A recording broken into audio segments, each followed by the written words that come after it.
Hi and welcome to the WOOLapyk podcast. My name is Ida and this is a podcast about knitting. I am currently in our living room with the quite newly painted wall behind me, which I will say is growing on me. I promised you an update on that, and I will also make sure to add a picture of the wall with everything on there so you can see the final result. Yeah. But like I said, this is a knitting podcast, and currently I only have a few things to show you because I have been experiencing some pain in my right hand. So I haven't not been knitting for last week, I think, which is really frustrating. I miss it. But yeah, I think I just need to give it some time to rest and heal, and hopefully it will be better soon. I was at a market 2 weeks ago and I had plenty of time to knit while I was there, so I'm thinking maybe that's why I was knitting maybe 4 or 5 hours during those, like each day for 2 days straight, and that is a lot for me. I never get to knit that much in a day, so it was probably just too much knitting. Yeah, so like I said, I only have a few things to show you. It may change because I am hoping to do a second version of this podcast, or to add another clip into the podcast. But that depends on whether or not my hand is good to go, basically. So today I have a finished object and I also have a work in progress, and they are the same garment. And Anton is coughing right now. He is sleeping in his stroller. Hopefully still sleeping. I think he is. So I was working on a vest for Anton in the last episode, and the idea was that I wanted that vest to be finished for Freya's confirmation, which was last weekend. It was finished and ready to go, but it was a very, very hot day. Luckily, it was a beautiful sunny day, so it was way too warm for him to wear it, which is fine. He can wear it at another time. But I knit him the tweed slip over by Lina Holm Samse, which you can see here. I knit it in a black yarn from Pickles. I think it's called Pickles tweed yarn, something like that. It's a 1-ply yarn, and it was a very sort of thick, thin yarn, which I also think I talked about in the last podcast. And it did create quite a loose and light fabric. It was what was that I wanted to say. So you can see here, maybe you can't even, you can probably see up here. I don't know if you can sort of see that you can look through the fabric almost. So it's very light and just a nice classic vest for him. It is a little too big, but that was the intention. I hope that he's going to be able to wear it for at least a year. So it is too long and also a bit too wide, but he can still fit into it. It's not like he is drowning in it, as we say in Danish. It's like when you put stuff on and it's too big, we say that you are drowning in the sweater or whatever if it's too big. I don't know if I'm making sense, but yeah, it's knit top down. So, is it knit top down? Yes, it's knit top down. And I can't remember how, but is it knit top down? Let me see. I am a little confused because the other vest that I'm knitting is also knit. That one is knit bottom up. I think this one is knit top down. I know you probably don't even care, but now I'm just curious to see if I'm right. Yes, top down. So you knit the back first, and then you do the shoulders, the front, and then you join for the round, working it around. You can see this sweater here. It's actually easier to see here because it's not a black yarn. So it's just a very classic slip over vest, and I really like vests for my kids. They are both very warm kids, and often a sweater is too warm for them, even when we are in the colder months. And yeah, just works better with vests. I also like that they can move more freely when they are wearing a vest, instead of like a very thick sweater. So yeah, I don't know what else to say about this. You can see the tweed. I don't know if you can see, there is some blue tweed, some brown, some beige, a little bit of yellow tweed as well. This was a really nice yarn to work with actually. It did break up every so often, but I think because it's just the one ply, it didn't bother me at all. And I only used one ball. So one ball is 100 grams, and I still have a little left. So less than 100 grams of yarn for this, and I still have four balls left, which is fine. It's good, but it's just a yarn that's been in my stash for so long that it would be nice to sort of give it new life and move out of my stash and into a garment or something. But yeah, I guess now I have too little to actually knit a sweater in my size. So I don't know if that was a clever choice to decide on just using one skein for a one ball for this little thing. I think I'm going to see if I can get a few pictures of him in it, and I will either add them here to the podcast, or if not, then they are definitely going to be on my Instagram once I get that far. And I will add them on there so you can see him wearing it. Okay, so that was the finished object. Then I am working on something for Esther, she's my daughter, and she is 6 years old, and she has been refusing knitwear since she was 2, I think. She keeps telling me that she finds it not itchy, but like poking her. Basically, it's the words that she uses. And so I haven't really knitted anything for her in a while. But then my mom knit her I'm just looking down to see if I can find the pattern to show you, the one that I'm knitting on for her. But my mom knit her a vest last year, a yellow alpaca vest with like a ruffled edging, and she wore that not a lot, but she did wear it, and she wore it especially in school because they do have it's quite cold in school in the winter time, and she wore that. She didn't complain about any itchiness. She seemed fine with it. And it was knit in an alpaca yarn. That was hard to say, which I personally don't like. I find alpaca to be quite itchy, which I think some people do. I mean, I can feel with my fingers that it's soft, but when it's on my body, especially around my neck, I really, really don't like that feeling. It's itchy to me, but apparently she doesn't mind alpaca yarn.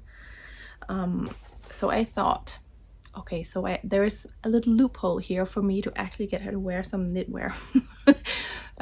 If it's cold enough, then she may be able to wear it, and maybe she wants to wear it. And I think that's one of the other problems, that she is a very, very warm kid, so that she often finds knitwear to be itchy. And I'm the same. If it's warm and I'm wearing knitwear and I'm sweaty, then it's not comfortable to wear. And it's probably, I think that's what her experience is with knitwear. She gets warm and hot, and then it's itching her. So yeah, anyway, so I think if I do knit the vest for her, which I'm knitting a vest for her now. I have not told her that I'm knitting a vest for her, because I think, knowing her, if it becomes a big thing that I'm knitting something for her, she's already now gonna be in opposition to the fact that I'm knitting something for her, and she's gonna claim that she's not gonna wear it, and then she won't wear it, because that's just how she is. So I'm gonna knit it, and I'm gonna block and have everything ready for her, and then in the fall I'm just gonna bring it with her to school and put it in. She has like a little box where they have extra clothes if they get dirty or if they're cold, or that they can change. Just put it in there and just let her know that there's a vest there if she gets cold. And I think that's the plan for like, that's the way to get her to successfully wear the vest. Oh my goodness, I'm so jealous at people who like have kids that just wants to wear their knitwear. So yeah, here it is. So I'm knitting her the berry slip over, but without the what's that called,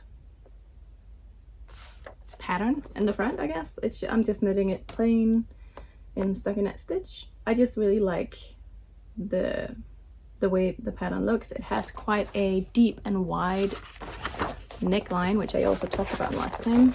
So it you can see here, I think it will sort of just sit far enough away from her neck that it won't get itchy on her. And I don't really think she would be that much into the pattern here. What's that called? Lace work and bubbles. I don't really think that's something that she likes really, so I thought I might as well just leave it out. And also, if she doesn't wear it, Anton can wear it when he gets a little bigger. So yeah, that's the berry slip over without the berries. And I'm knitting this in the most beautiful yarn. I say this, I dyed the yarn myself. But it is beautiful. Just, I love the look, but I also really love the feel of the feel of the yarn. This is a 100% alpaca, not 100% yak yarn, or yak yarn, and it is, I think it's on my top 2 or maybe 3 of favorite yarns that I have ever worked with. It has just been such a pleasure to knit this yarn. It is very soft, but it also has this sort of structure to it that I really like.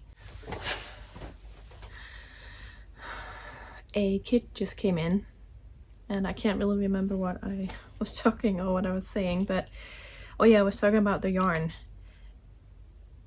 And yeah, it's a beautiful yarn. I really enjoy working with it.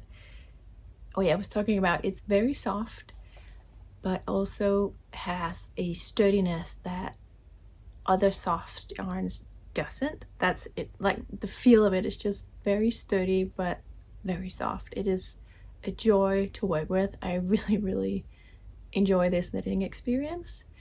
But it's also a very expensive yarn, obviously, since it's 100% yak. So Jakob got this for me some years ago, I think right around when I started dyeing yarn, so maybe that's 7 years ago now.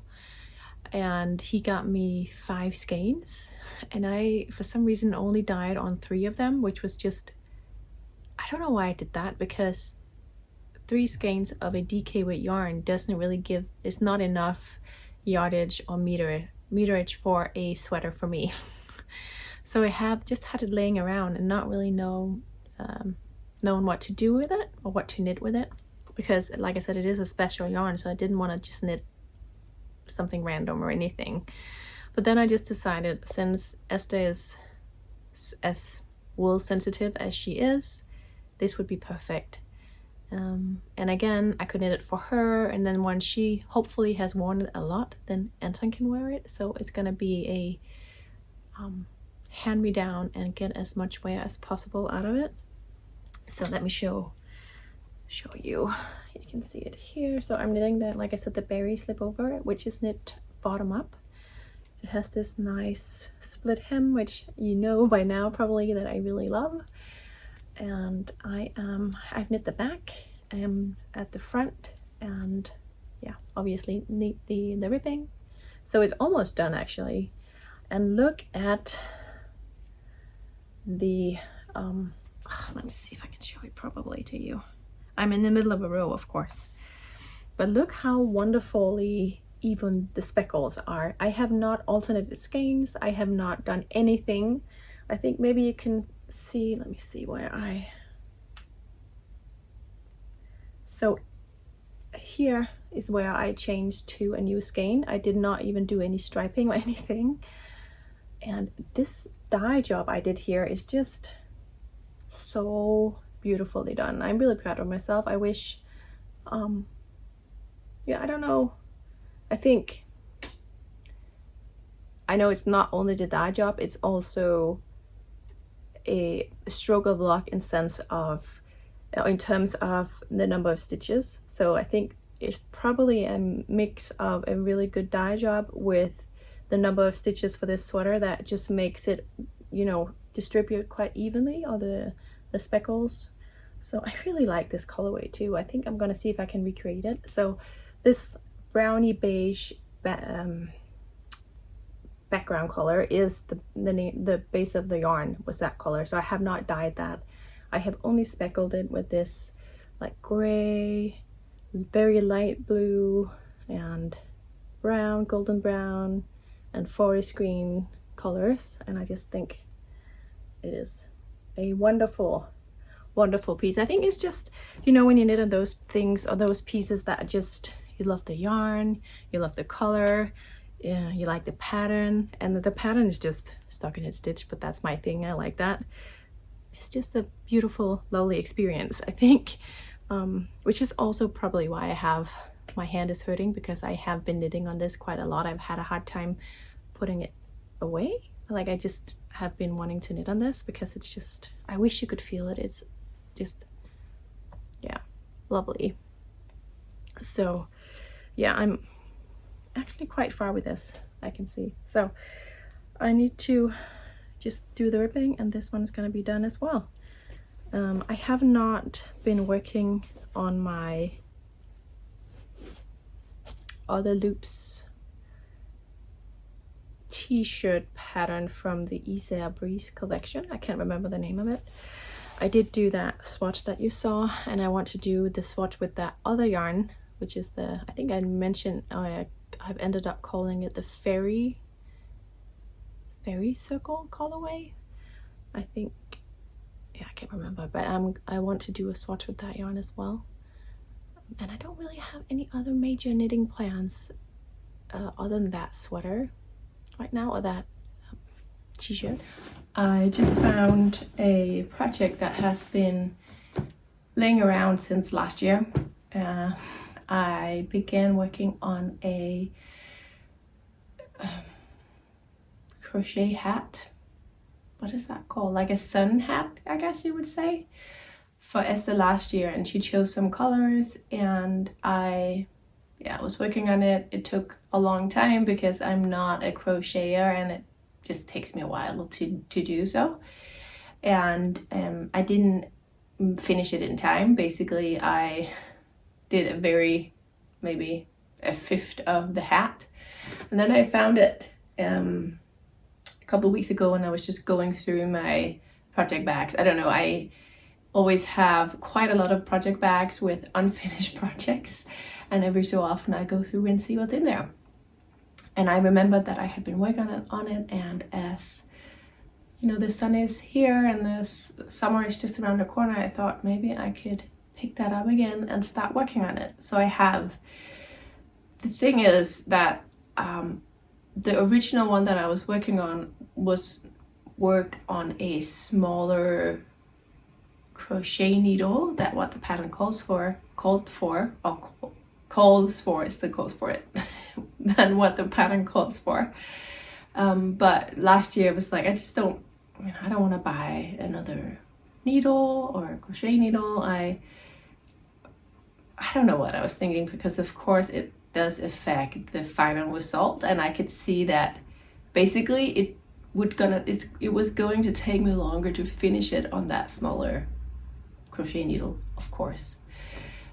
So yesterday when I was leaving for the trip, I just stopped by a small yarn store in Roskilde, got the right size needle, pulled everything back out. I wish I had recorded the way it looked before, because I did change up the colors as well. But if you saw, like, if you're on Patreon, you will have seen me working on it last year. Maybe there's even a picture on it on my Instagram. I don't know.